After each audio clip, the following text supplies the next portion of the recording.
It was not new that former altarpieces of famous masters were sold out of Italian churches.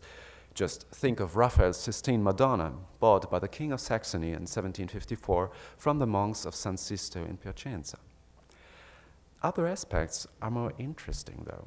Firstly, the choice of certain paintings as examples not only for art that was considered as eternally beautiful, but to illustrate a history of art as cultural artifacts. Secondly, the importance of the modern state administration in these deals. In Italy, most paintings were not sold by representatives of the church or single collectors, as it had been usual in the 18th century, nor was Sully an ordinary private collector. It was the state who owned and sold or bought the pictures after the revolutionary changes on property. In Florence, the sale was combined with the purchase of some paintings from Bologna. And in Berlin, we can be sure that a picture like the now lost Virgin with Saints had been picked for its resemblance to Raphael's St. Cecilia in Bologna, itself triumphantly brought to Paris and then returned to Bologna as a national treasure. It was the modern state that appeared as an actor to build up public art collections, as, for instance, the Prussian officials in the Ministry of Science and Culture explained in some reports that they distinguished between genres and masters that were estimable, schätzenswert, for the museum, and others that were of no interest at all, although these paintings were expensive on the art market, such as the Dutch genre paintings of the 17th century.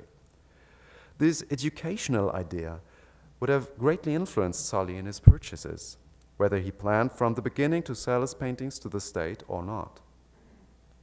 We should not forget that the price was important too. In Berlin, it is obvious that the paintings of Raphael, Titian, or Correggio were seen as the climax of art history, and were also well known as the most expensive ones. The point was to accumulate not copies, but the very closest masters to these geniuses in as many examples as possible. Summed up, they should lead to a rebirth of art, or at least give a stimulus to young artists and some education to the public.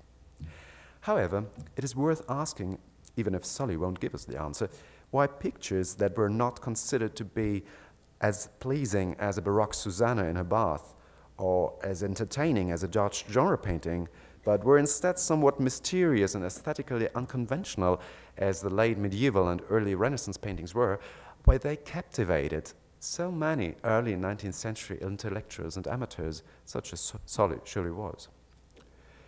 Perhaps the experience of a world that was changing so profoundly, as it did in the years after the French Revolution, improved the fascination that a calm, devotional, and fine artwork like Filippo Lippi's Adoration or a Bellini Pietà gave to the spectators.